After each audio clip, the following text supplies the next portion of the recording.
it seems like people are still confused. Someone that's not confused is Mossab Youssef. He's the son of a founding Hamas leader, and he's the author of Son of Hamas. Thanks so much for joining the program. You know, I'm always curious because we have so many Americans here that don't understand Hamas. Can you paint the picture for the audience of who we're dealing with? Some have referred to them as Israel's ISIS. Why do they say this, sir? Well, good morning. Morning. It's the wrong comparison, to say Hamas and ISIS, because I think Hamas is a lot more dangerous. Look at the division and the global confusion because of Hamas. They brought us to our knees somehow, by their brutality and their barbarism. Brutality is even underestimating Hamas act. Hamas is a religious movement, and they are raging a religious movement against Israel. This is what they are doing. The mainstream media cannot say this because they're afraid to ignite a religious war. And what I say, it already is. They want to annihilate the Jewish people because they are Jewish people, because they are Jewish state. This is why they hate Israel. They want to establish an Islamic state on the rubble of the state of Israel. Campaign, their campaign title is Tufan al-Aqsa, which means the flood of Al-Aqsa Mosque. So it is a religious situation, and we just need to expose them for what they are. They are not a national movement. If they were a national movement, a political movement, you can satisfy their ambition somehow. You can negotiate with them. But when they are a religious movement, that they don't believe even in political borders, that they are driven by dark hatred towards a race, towards a nation. And we saw that when they killed people indiscriminately. It's all evidence, of to what extent Hamas can go. Mossab, how did you become a Christian? I mean, because we've talked about it. It's hard because what we've read, what we know about Hamas is they indoctrinate children at an early age. And you can let us know if that's correct. But to hate other people, to kill the Jews, to kill Americans, how do you fight that when they have been indoctrinated at an early age? And how did you come to know Christ? Well, yeah, this is a good question. Well, first of all, I did not become Christian. I did not leave Muslim to become Christian. I was fascinated, and I'm still fascinated by by Christ consciousness, which basically, in that region, where hatred is taken over. I did not see that our problem was Israel. I saw that we had a lot more complicated problem within our society.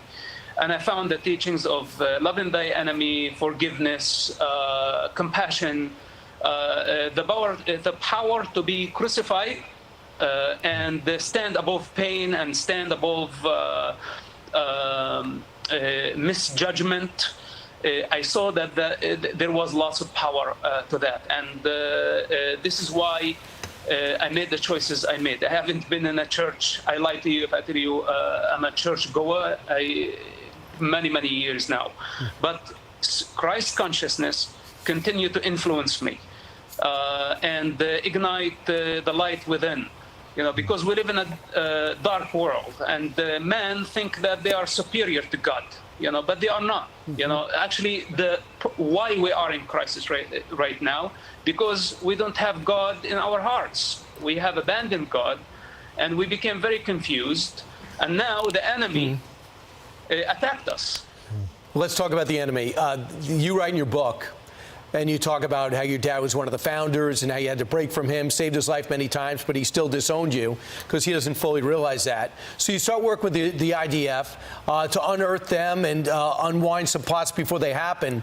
You also write that in 2006, nobody thought that Hamas was capable of taking over the Gaza Strip, but they did in 2 seconds, kick Fatah right out.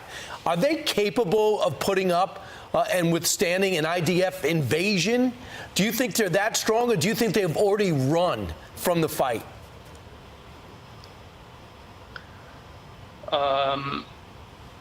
their strength that they are hiding behind children and women and many civilians.